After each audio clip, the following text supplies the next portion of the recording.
Oi, eu sou a Isabela. Eu sou a Flávia. E você caiu no Angu de Grilo.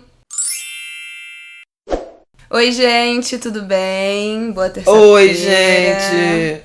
Hoje Flávia está doente. Eu tô com muita dor de garganta pelos excessos do fim de semana. E não foram excessos de festa, sexo, drogas e rock and roll. Excesso de intelectualidade, Trabalho, pode falar. Tô muito cansada de trabalhar demais. E novembro nem começou. Pois é, novembro, mês oficial do Brasil, lembrar que 54% da população é negra. Ainda falta. O Aida, meu marido, diz que novembro é o meu aniversário em Guanabara. Meu Deus, é verdade. Bom, o fim de semana foi intenso. Eu acho que tudo aconteceu na América Latina aí nesse fim de semana. A América do Sul foi a última semana, premiada de coisas. Aqui no Rio, nesse fim de semana, teve Festival 3i. Que fala aí, Flávio, o que é? Flup. Ah, não, o que é o Festival 3i? Foi um festival de jornalismo independente. O I é isso, né? Inovação, independência e inspiração. E reuniu aí profissionais, predominantemente dos veículos de mídia alternativa. Eles gostam de chamar também de nativos digitais. Então, galera do Colabora, galera do Nexo, Agência Pública, Ponte, Preta, Intercept, que mais? Alma Negra, você já falou, Mídia Étnica, Coletivo Papo Reto. Ih, babado. Gato Mídia do Alemão, Perfeitas. Que coisa fabulosa. Perfeitas. Perifa Connection. Gente, veio todo mundo, basicamente. Veio todo mundo. E foi bem legal. Eu tive lá no sábado. Foi bem legal. Assisti 2 mesas, foi interessante. Daqui a pouco eu falo mais. Teve Flup, de quinta a domingo. Teve Flup, a festa literária das periferias. Incrível. Domingo eu fui na mesa que entrevistou Flávia, foi uma das entrevistadoras, Ana Maria Gonçalves, escritora, e Roberta Estrela Dalva. Entrevistaram Patrícia Rios Collins, uma intelectual negra, uma mulher incrível, uma das teóricas sobre feminismo negro, interseccionalidade americana, e foi assim, eu tô aqui com o meu caderno, ó, estão ouvindo? Meu caderno aqui, ó, com as minhas anotações que eu fiz. Vou compartilhar algumas coisas que ela falou. Mas é muito importante a gente saber quem são essas mulheres. O livro dela acabou de ser traduzido para português. Um livro incrível, que eu não li ainda. Pensamento feminista. Mas já passou todos da minha fila, negro. Porque é isso, né, gente? Eu postei semana passada nos meus stories que eu tava com minha lista de livros que eu não consegui ler quase nenhum, mas acabei lendo outros, comecei vários e esse já vai pular na frente de todos, porque eu tô 100% encantada com Patrícia. Mas o livro é uma pedrada, é um livro robusto. Como é o nome do livro, gente? Pensamento Feminista Negro. Esse livro ela lançou, eu acho que em 1990 e tá saindo aqui agora, no Brasil, a edição em português. Mas é muito interessante, porque ela atravessa várias dimensões, né, do feminismo negro, da inserção da mulher negra, no trabalho, na família, o papel mesmo de mãe, né? Ela pensa a maternidade, a relação entre as mulheres brancas e negras, entre as mulheres negras. Olha, muito interessante. A relação com os corpos, né? A figura da mãe, já falei. E ela é uma figura de uma doçura. Muito, gente. Ela é muito animada. Muito. E é uma senhorinha. Ela tem o quê? 70 e poucos anos. De cabeça branca, mas animadíssima, dançando. Depois de Beyoncé lá na Flup, que teve slam de poesia. Compartilha as minhas reflexões. Pode compartilhar suas reflexões, eu falo também das minhas. Bom, então, ela fez respondeu várias perguntas, eu anotei algumas coisas. Peraí, vou te interromper para falar o seguinte.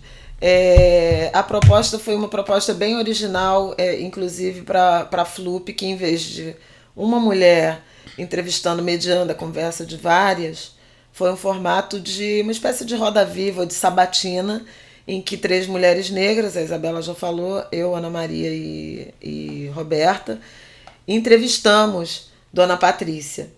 Então foi muito legal, porque cada uma levou interesses muito específicos, né? A partir das suas vivências, E eram 3 bem leituras diferentes, e assim. tal. A gente era muito diferente. E eu acho que foi um formato que deu muito certo, porque acho que todo mundo ali se sentiu contemplado. Sim, né? Foi incrível. E aí, eu fiz várias anotações, queria compartilhar algumas coisas que podem ser insights para todo mundo, não só para mulheres negras. Importante dizer isso, que eu acho que é uma fala que fala muito sobre ativismo, sobre justiça social, sobre o afrofuturo aí que queremos.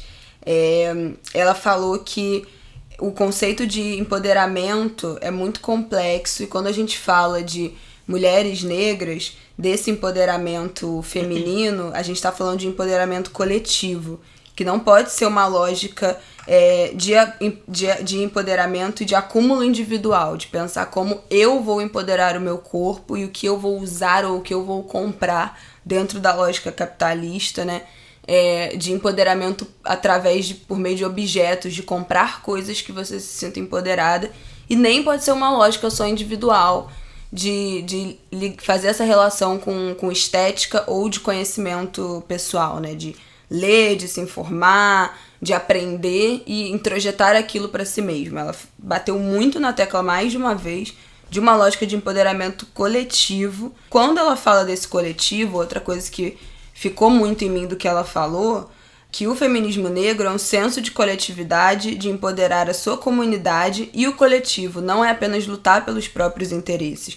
E ela falou disso quando foi perguntada, foi até a Flávia que perguntou, né? Sobre a relação das mulheres negras, né? Que ascenderam. E dos homens negros, não é? Foi a pergunta do qual é a relação que tem muitos atritos entre os homens negros e as mulheres negras, na questão do mercado de trabalho, porque os homens negros ascendem mais ao mercado de trabalho e as mulheres negras continuam na base da pirâmide. A própria questão do afeto, né? Exatamente, de homens negros estruturalmente ascenderem e começarem a se relacionar exclusivamente com mulheres brancas.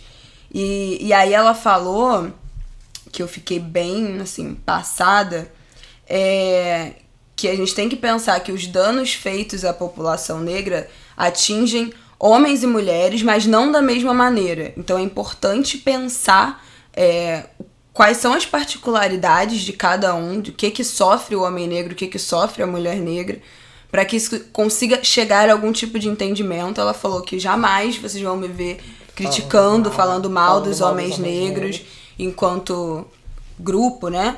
Mas que os homens negros precisam do feminismo negro. Principalmente a parte do feminismo negro que questiona outras formas de masculinidade. Então, como as mulheres negras feministas, né, que prezam pela igualdade, equidade de gênero, pensam nesses papéis masculinos, pensam no machismo, pensam na masculinidade negra, elas estão criando outras leituras e outras interpretações dessas masculinidades, dessa masculinidade negra. Quais são os estereótipos do homem negro, que tem que ser ali o provedor, que é visto também como, que é hipersexualizado, que tem que ser o machão, o bruto.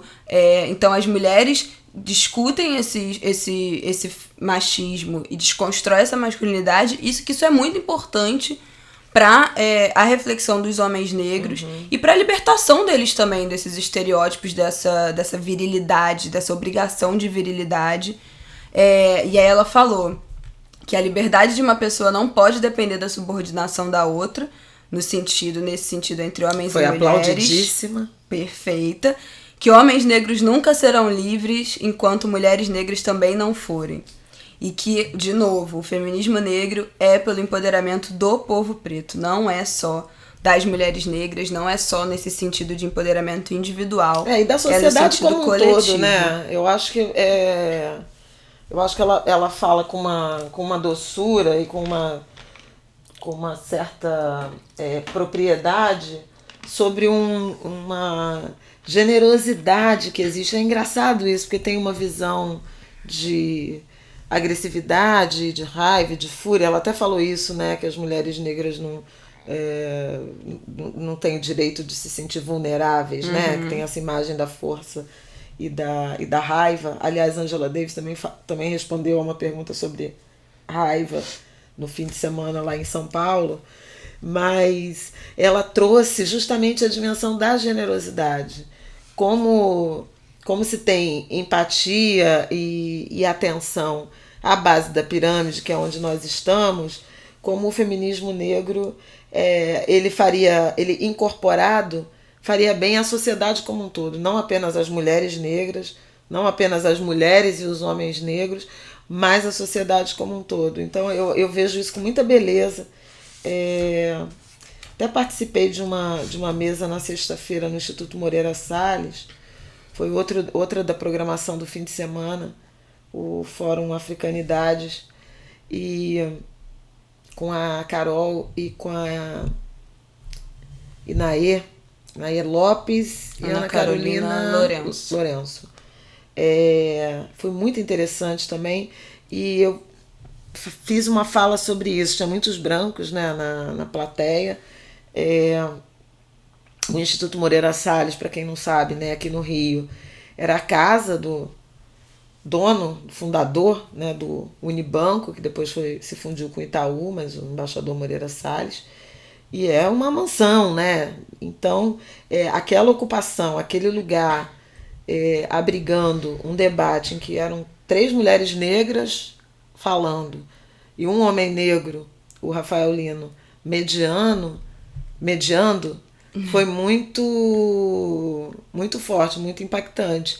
E no final eu falei exatamente para aquele público: olha, não tenham medo, porque o que a gente quer construir, do ponto de vista da igualdade, né, da diversidade, é muito bonito e é muito pacífico. Nós somos brasileiros, brasileiras, nós enfrentamos coisas muito duras, né, nossos antepassados e ainda hoje, mas a sociedade que a gente quer construir é uma sociedade absolutamente inclusiva.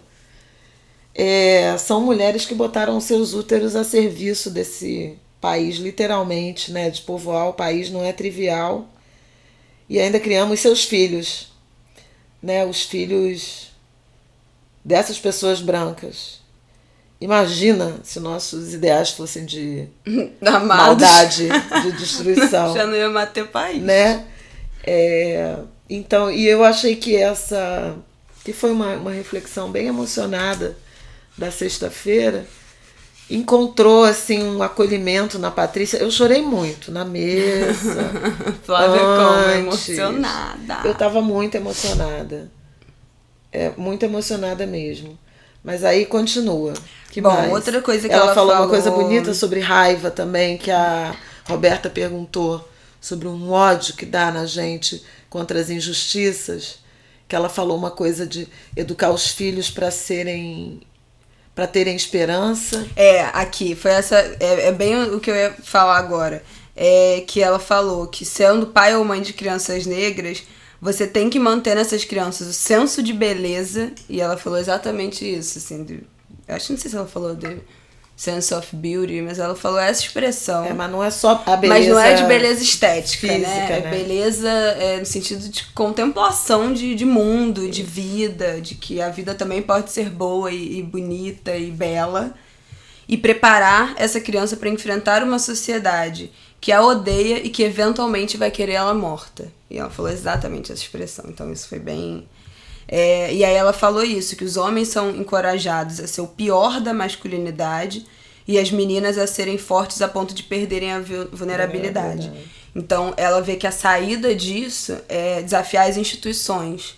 E ela falou várias vezes disso, né? Ela, em outro momento, também falou que as mulheres precisam de representação na mídia e precisam também de representação política, e ela falou que a gente tem que estar comprometidos com a nossa agenda em todos os lugares. Então, qualquer lugar que você ocupe, você tem que conseguir introduzir as suas pautas, a sua visão de mundo, que você acredita naquele lugar. Faça de cada lugar que você ocupa um espaço político. Esse comentário também me alcançou muito fortemente. Foi uma pergunta que eu fiz, porque a Patrícia deu uma entrevista para a agência pública lá em São Paulo. Ela passou por São Paulo antes de vir ao Rio para a FLUP. E ela, na entrevista, deu essa declaração dizendo que as mulheres negras vivem um momento máximo, uma era de ouro, de visibilidade na mídia, mas não pode descuidar da representação política. E aí eu pedi para ela explicar um pouco melhor essa declaração e como é que você amplia participação política numa estrutura, né, política muito enrijecida pelos homens brancos, à esquerda e à direita. Então, que fresta é essa? Como é que a gente ocupa essa representação política? E aí ela falou isso que a Isabela disse, mas falou assim, tem outras formas, né, de brigar, de ganhar representação política localmente, né, na política local. E ela falou, eu tô na academia, porque ela é, enfim, uma acadêmica. Ela é socióloga, ela foi a primeira negra presidente da Associação Americana de Sociologia. Isso. Muito legal. E ela fala, eu tô na academia porque eu quero ser a que produz intelectualidade, não a que responde ao projeto do outro. E isso eu acho também muito interessante, anotei, porque não basta, eu já escrevi isso no Instagram uma vez, falando de faculdade, e eu falei isso lá em Pelotas, quando eu fui. Não basta a gente estar ocupando o lugar enquanto aluno se a gente não provoca esses ambientes. Não basta a gente estar lá de corpo presente e o nosso trabalho e a nossa produção ser mais do mesmo, ser o que aquele ambiente já está acostumado, não só na faculdade, mas no mercado de trabalho também. E eu não estou falando isso só sobre questão racial, eu estou falando sobre questão de gênero, sobre direitos humanos, qualquer que seja a causa, sobre desigualdade social, de classe. O espaço que você tá tem que ser uma plataforma para você pautar as causas que você acredita da forma que o seu trabalho comporta. Então, assim, não adianta você estar na academia e reclamar que não tem autores negros, a bibliografia toda eurocêntrica, e você não fazer um trabalho seu da faculdade pautando um assunto que seja uma causa sua, que seja introduzir o funk, relacionar alguma questão racial com aquele tema, alguma questão de classe ou de gênero com aquele tema, e apresentar e obrigar o professor de sua disciplina, o seu orientador, a entrar em contato com aquilo, e provocar um desconforto. Então, assim... Esse é um ponto fundamental, né, de você influenciar na produção de outros saberes, né, de outros pensadores. Eu acho que é uma coisa que tem acontecido com mais força na universidade brasileira a partir aí das políticas de cota, né, de ação afirmativa. Você tem a história sendo recontada. Queria até destacar o trabalho da Giovana Xavier, queridíssima amiga, mas que tem um compromisso com novos saberes, apresentar outras... ela fala de formas de letramento da classe trabalhadora e levar esses saberes, reconhecer a intelectualidade em mulheres não acadêmicas no sentido convencional. Então acho que tem a ver com tudo isso. A Giovana tem uma disciplina chamada Intelectuais Negras na UFRJ, na Faculdade de Educação. E eu fiz a primeira turma dessa disciplina há 5 anos atrás. Estou até olhando a ouvinte da Angu de Grilo. Ouvinte da Angu de Grilo citada aqui. E foi, assim, a minha disciplina mais transformadora na faculdade. E transformadora mesmo, assim, de vida, das coisas que eu falo, do que eu escrevo, da forma que eu penso, as minhas referências. Giovana que me apresentou Bell Hooks há 5 anos atrás. E tantas outras mulheres incríveis. Eu lembro que eu só chorava, toda aula eu chorava. Eu era a pessoa mais chorona. Porque toda aula era uma catarse coletiva, assim. Muito surreal. Na primeira aula eu entrei, eu nunca tinha visto tantas mulheres negras numa sala de aula juntas. E aí era pra me apresentar, menina. Eu comecei a chorar, não conseguia apresentar nada. Mas muito importante, eu acho que só reforça como a gente deve ocupar esses espaços, como a Patrícia falou. Não só de corpo, mas ocupar com a nossa intelectualidade, com as nossas pautas. Não necessariamente também você precisa ser professora universitária, você precisa lecionar. Você pode fazer essa ocupação no mercado de trabalho, no lugar que você trabalha, em qualquer lugar. Na igreja. Dentro de casa, na sua família, no seu grupo de amigos. Seja um amigo chato que pauta debates. Deixa eu falar uma coisa da Giovana, que ela lançou livro. A gente falou já do livro da Dona Patrícia. Vamos falar também do livro da Giovana, que foi lançado na Flip. Eu ia falar Flip, não, na Flip desse ano, Paraty. Você pode substituir mulheres negras como objetos de estudo por mulheres negras contando suas próprias histórias, da editora Malê, também especializada, dedicada a autores e autoras negros e negras. Perfeita. E aí eu vou fechar essa fala da Patrícia como ela fechou a última coisa que ela falou, a fala de despedida, que ela falou que abandonar a esperança preventivamente é o nosso maior erro. A gente quer que os jovens do futuro lembrem da gente como os que abandonaram a esperança ou como os que levaram esse trabalho mesmo sabendo que não iriam concluí-lo até o fim da vida. Vocês são os que estão construindo essa fundação. Vocês não querem ser o problema de alguém, e sim a inspiração de alguém. Então isso aí, queridos. Com essa, me despeço, pode acabar um de grilo, entendeu? Porque eu fiquei realmente muito tocada. Porque é exatamente isso, assim. Acho que tudo que a gente fala e tudo que a gente faz na luta dos direitos humanos, de novo, não só a questão racial, a gente não vai ver o resultado disso. É fato. Outro dia, qual foi a pesquisa que saiu? Foi os dados novos do IBGE, que para igualar a desigualdade entre homens e mulheres, vão precisar de mais 200 anos. Então, assim, não vai rolar. Eu não vou ver, você não vai ver, ninguém aqui vai ver. Eu acho que isso é Banco Mundial. Ah, menina, eu não sei. Eu sei que eu vi Leilani apresentando isso na edição das 6. Mas no Brasil tem aumentado o fosso da desigualdade. Ou seja, então assim, nós não veremos. Isso significa que, porque a gente não viu, é isso mesmo? Vamos desistir? Ah, não vai dar pra mim, não quero saber mais, vou desistir, não quero mais saber desse negócio, já que eu não vou ver. Não!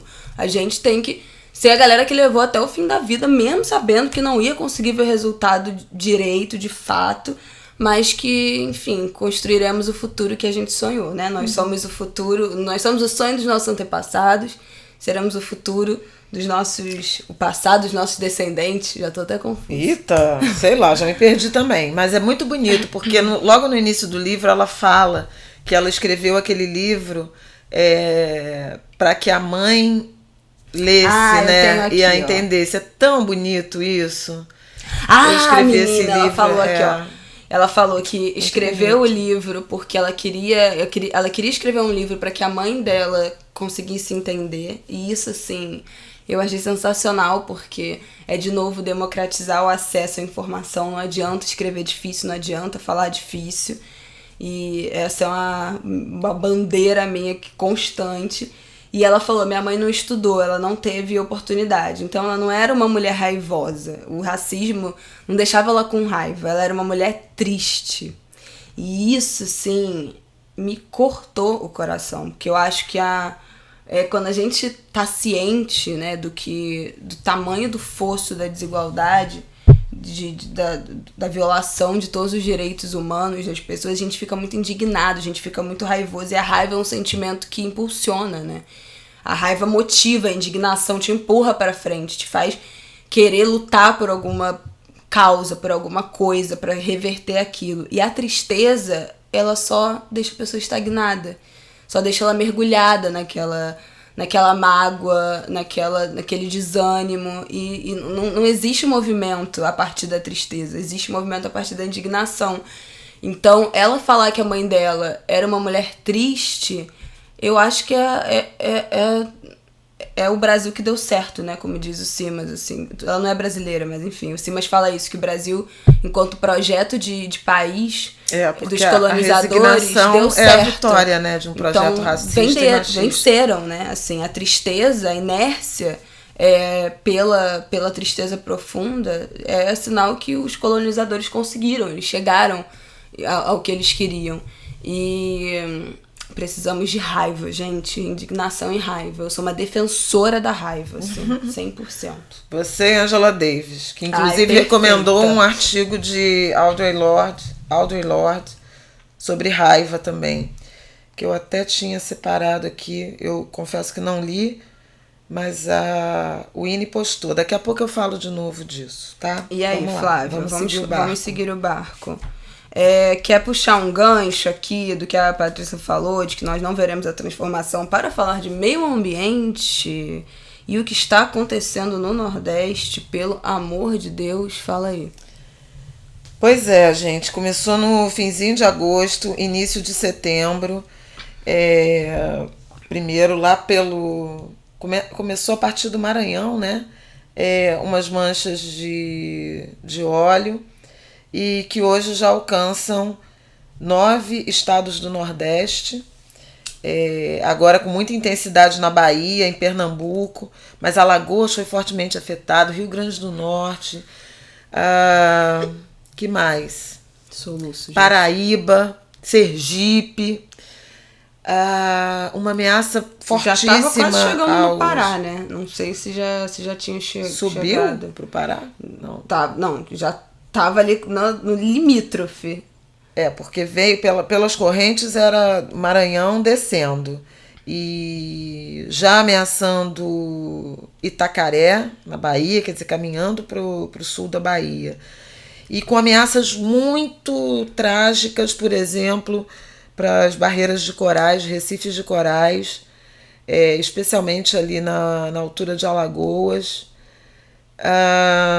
Eu li uma reportagem no fim de semana da Ana Lúcia Azevedo no Globo, falando que esse ano, essa temporada 2019, tem sido particularmente devastadora para os recifes de corais brasileiros, do Nordeste brasileiro, porque eles já vinham sofrendo com o aquecimento das águas do Atlântico, que matou corais. Ela até publicou fotos, né, de biólogos, que eles ficam esbranquiçados, e aquela ponta esbranquiçada já é a morte deles.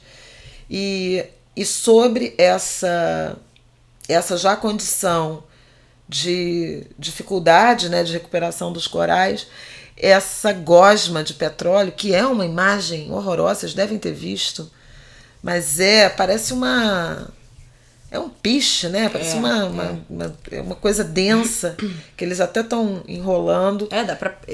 Não é líquido, né? Não é porque líquido. Dá para enrolar. As pessoas enrolam na areia, né? Pegam e jogam no saco. Então, líquido. Ninguém sabe ao certo. Tem algumas hipóteses. O que se sabe é que o petróleo não é do tipo produzido no Brasil. O DNA do petróleo se fala de um DNA, de uma mistura de petróleo venezuelano. Tem hipótese de um abastecimento de algum navio clandestino, tirando o petróleo para... Tem uma rota que é ali, né, em frente, no alto mar. Isso, ali no frente fora do mar territorial brasileiro, né? São águas internacionais, de onde vem a mancha, segundo os estudos dos pesquisadores de oceanografia da UFRJ. E tem uma hipótese também que pode ter sido um naufrágio, né, desses navios clandestinos também. De naufrágio antigo de um velho navio alemão, naufrágio de um navio clandestino, troca ou vazamento propriamente. O fato é que o governo brasileiro, o governo federal, que seria o responsável pela articulação das operações de proteção dos nossos mares, agiu e acho que continua agindo muito lentamente em relação a isso. E os estados e municípios afetados que estão numa cruzada de desespero, inclusive usando voluntários. Olha, moradores, surfista, funcionários de pousada, de resort, de hotel, turnos, população se alternando, principalmente na Bahia, foi muito forte. Em alguns casos, sem condições, sem equipamentos adequados. Pois então... é isso que eu queria falar, assim. Acho muito incrível que a população esteja fazendo isso. É um senso de coletividade, de que aquilo não só faz parte de um pertencimento ali daquele território, mas também é o trabalho das pessoas. Pausa. Né? Os usos da raiva, mulheres respondendo ao racismo. Está no site do Guelé 10, Instituto da Mulher Negra, o artigo de Audre Lorde, que Angela Davis recomendou Mas é importante falar desse senso de coletividade, realmente, de pertencimento, como aquela praia faz parte da vida das pessoas, onde elas moram, também é a profissão, né? Muitas das pessoas que estão limpando vivem ali da pesca, de marisco, de peixe. Estima-se que cerca de 140 mil pescadores podem ser afetados por essa tragédia. As pessoas que também que trabalham na praia, vendendo coisa na praia, ou que tem hotel, pousada perto da praia e vai ser impactado por esse óleo aí na areia. Muito interessante, muito legal, o Nordeste é meu país, parabéns, mas assim, não vamos romantizar o fato de que a população está fazendo uma coisa que quem deveria estar fazendo é o governo. Quem deveria estar se responsabilizando por essa limpeza é o governo. Quem tem um plano federal de como agir em incidentes com óleo desde 2013 é o governo federal. O plano não foi colocado em prática ainda. Segundo os governadores desses 9 estados do Nordeste, o governo federal não mexeu uma palha ainda para ajudar em absolutamente nada. Isso. Então são os municípios e os governos estaduais que estão tentando ali como podem limpar, auxiliar, prestar alguma ajuda. Sem os recursos, porque precisa de boias de contenção. O ponto é o seguinte, eu acho que a gente precisa prestar atenção numa coisa absolutamente relevante dessa questão ambiental. O Brasil é um país gigantesco, de dimensões continentais e com riquezas naturais que atravessam divisas. Então, a floresta amazônica, por exemplo, envolve, se eu não estou enganada, 9 estados, né, que compõem a Amazônia brasileira. Não tem como você proteger essa área gigantesca usando apenas os entes da federação, os estados, os municípios, solitariamente ou individualmente. É preciso uma articulação, e esse é o papel do governo federal. A mesma coisa precisa ser dita e observada quando você fala da proteção dos rios que atravessam vários estados, das florestas, da Mata Atlântica e, no caso do litoral. Com um agravante, a gente tem a Petrobras, que é a empresa mais importante do Brasil, uma empresa que produz, explora a costa brasileira, é do mar do Brasil que saem 90% da produção brasileira de petróleo. Portanto, a Petrobras tem protocolos de segurança em relação à contenção de vazamento. Vejam bem, eu não estou acusando a Petrobras de nenhuma responsabilidade, até que se conste, não tem nada a ver com a Petrobras, não é petróleo brasileiro.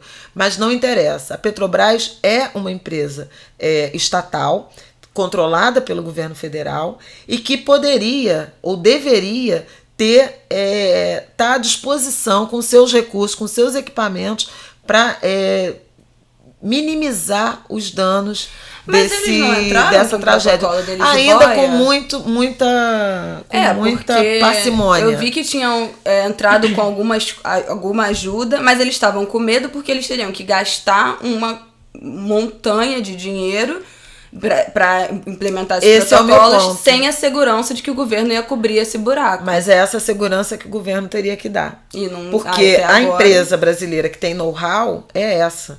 Você vê os depoimentos das pessoas no Nordeste, tem umas indicações de ir de luva, de botar um macacão, mas as pessoas estão respirando aquilo, o calor está forte, emite libera cheiro, e cheiro não é só cheiro, né? São substâncias tóxicas.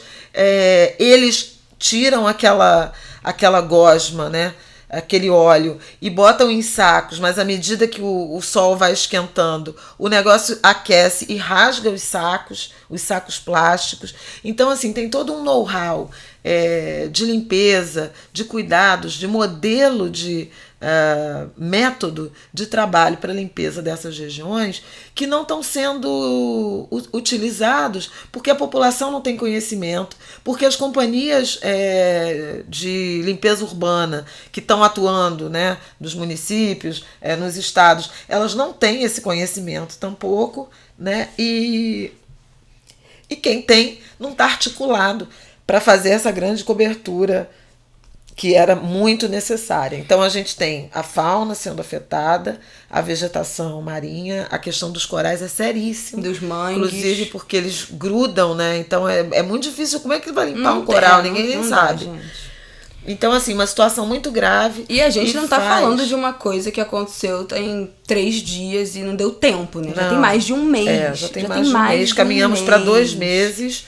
E é assemelhado ao que aconteceu na Amazônia, com o desmatamento e, na sequência do desmatamento, as queimadas, né? Já se sabia que quando houve o INPE detectou aumento do desmatamento, que viria queimadas recorde, porque primeiro derruba a floresta, deixa secar para justamente tirar a umidade, reduzir a umidade daquela vegetação e depois taca fogo. E com o vento, com falta de chuva, etc., deu no que deu. E agora a gente está vendo um fenômeno semelhante. E não dá para não dizer que isso não tem... além da inépcia, ou além do descaso, tem a inépcia. Tem as duas coisas, uma certa indiferença, uma incompetência, né? Desse governo e uma falta de sensibilidade em relação a esse tema dos recursos naturais, que me parece estar ficando muito claro. O Ministério do Meio Ambiente foi desmontado, né, do ponto de vista das estruturas, dos conselhos, das delegacias, das representações do IBAMA, e isso está cobrando um preço muito alto à biodiversidade brasileira. Por fim, eu acho que vale a pena, eu nem ia falar disso, porque eu ainda pretendo escrever, mas vou falar. Porque sabia. Tem uma dimensão. Isso é porque ela tava com dor de garganta. Falei, gente, hoje eu vou falar muito pouco. Começou o episódio como? Gente, hoje eu vou falar muito pouco, porque eu tô com dor de garganta. E já tá aqui, ó. Mas eu tô morrendo de dor de garganta mesmo. Mas é o seguinte, é que eu queria introduzir aí uma reflexão. Lembra, na semana passada, eu acho que a gente falou sobre o racismo religioso, né? E tem uma dimensão que é do racismo ambiental também. Veja que o descaso, ele sobretudo alcança populações de mais baixa renda, de mais vulnerabilidade. Quer dizer, a resposta do poder público, ela costuma ser mais rápida quando quem está sob ameaça são as áreas nobres, né? Ditas nobres, das cidades, dos estados, os territórios mais privilegiados. Eu acho até que a chegada da Mancha à Bahia ganhou mais adesão do ponto de vista da cobertura midiática e da sensibilização dos brasileiros do que quando ela passou por outros estados mais pobres, como Alagoas e Sergipe. Então, acho que tem a ver também. A Bahia, ela tem mais visibilidade do ponto de vista midiático. Os artistas se engajaram muito rapidamente e isso elevou, né, subiu um degrau de comoção nacional. Mas acho que é importante a gente pensar sobre isso. Quem são as pessoas que moram, né, e que dependem dessas regiões que estão sendo afetadas pelas tragédias ambientais. E não vai ser coincidência você achar gente pobre, gente preta, né, muitas mulheres, comunidades de pescadores, comunidades ribeirinhas.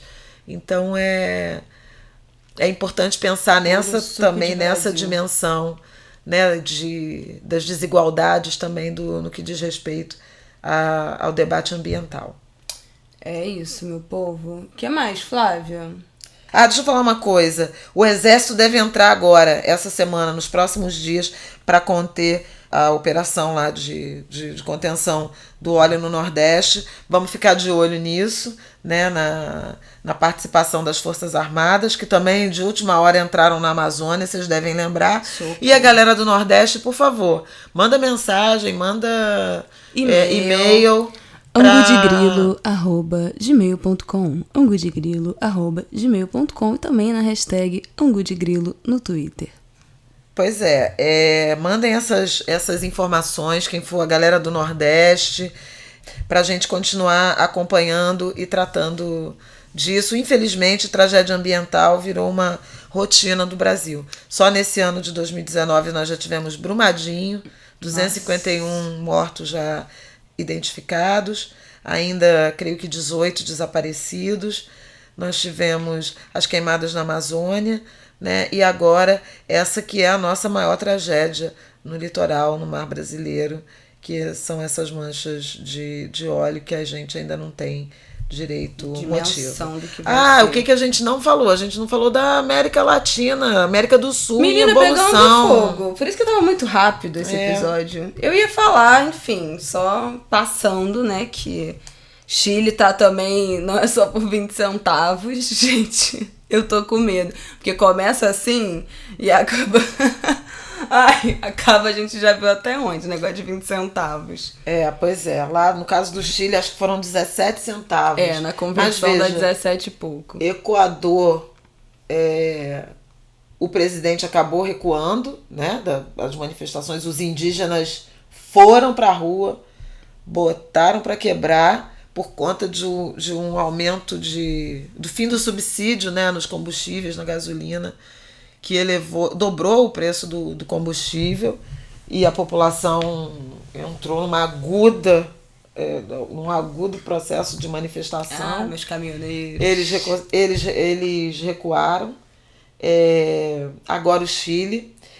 Na Bolívia teve eleição tacaram fogo em tudo, já morreram 11 pessoas no Chile. Está em estado de sítio, né?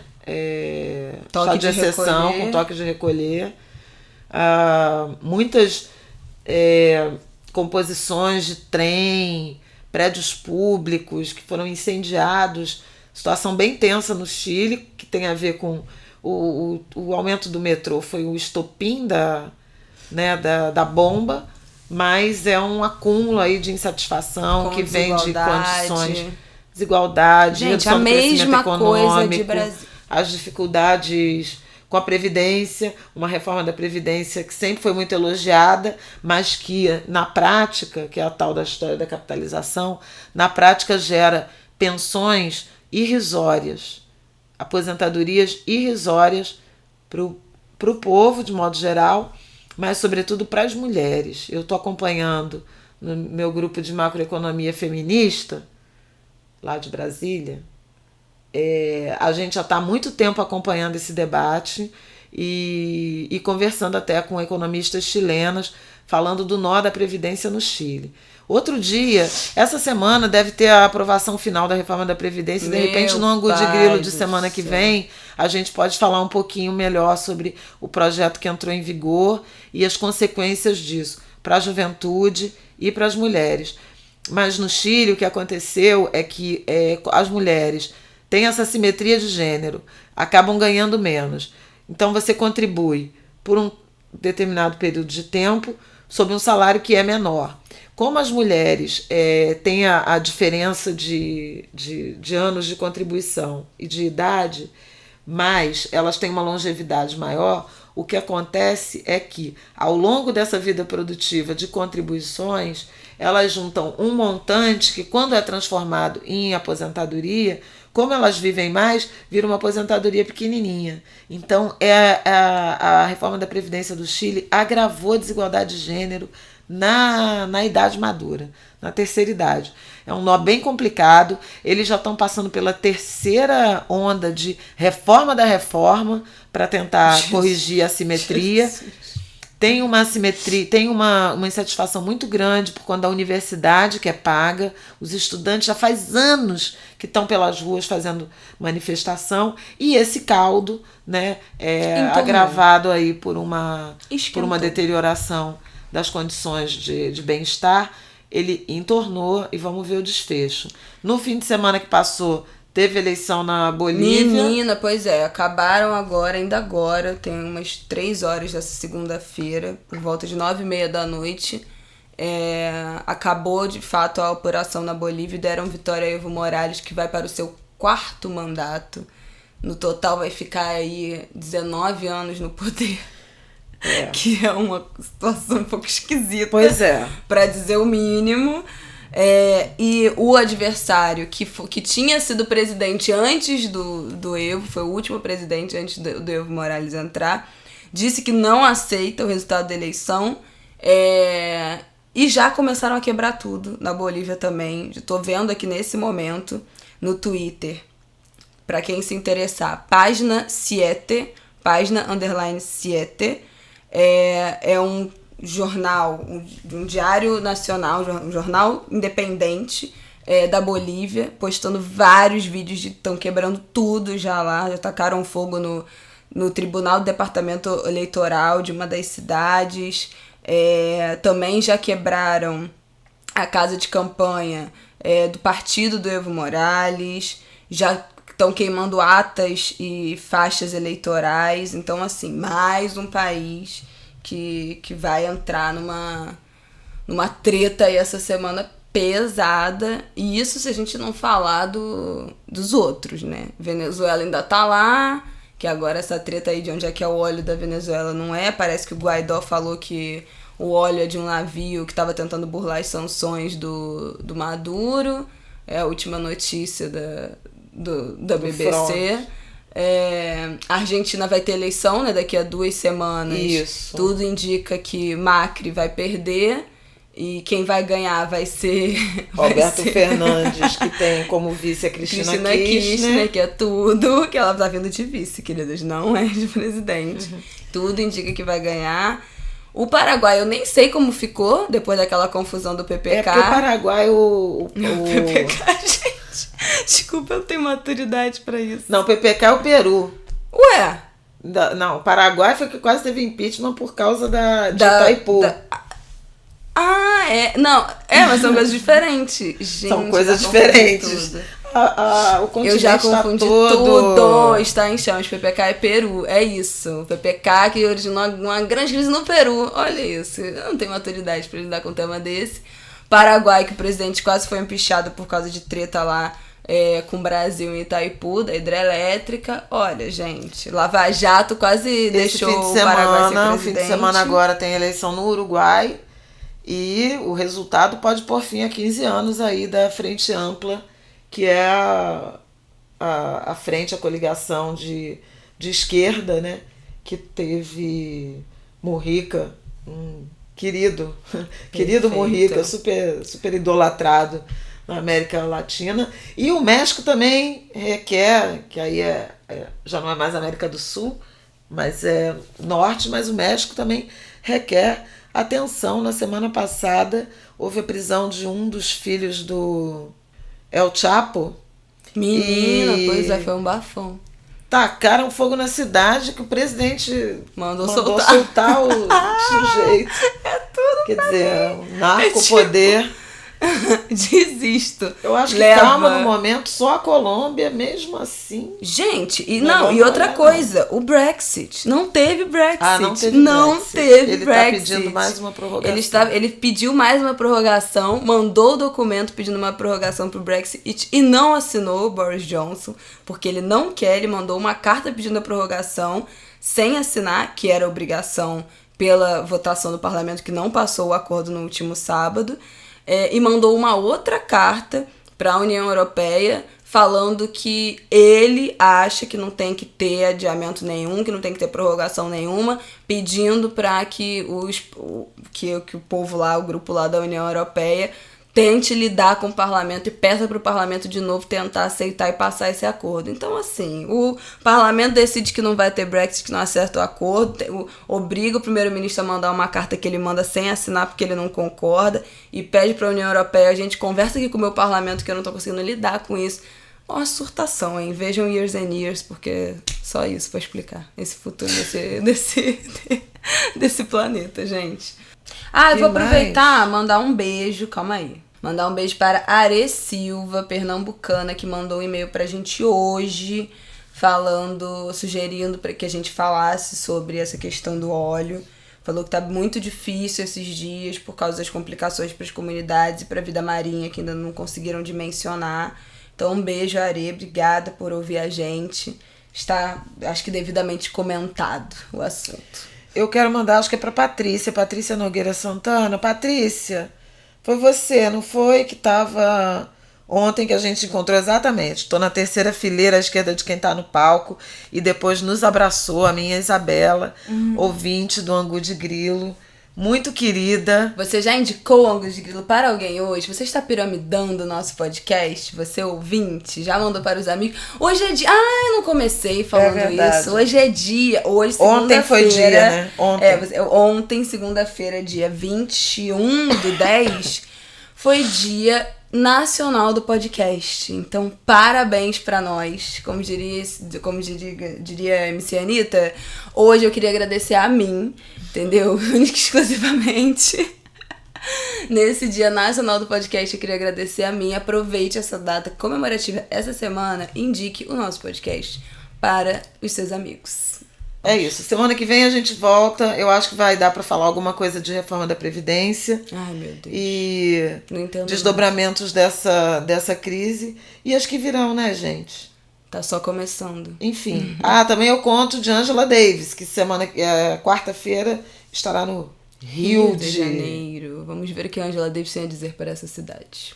Beijo, gente. Até terça que vem.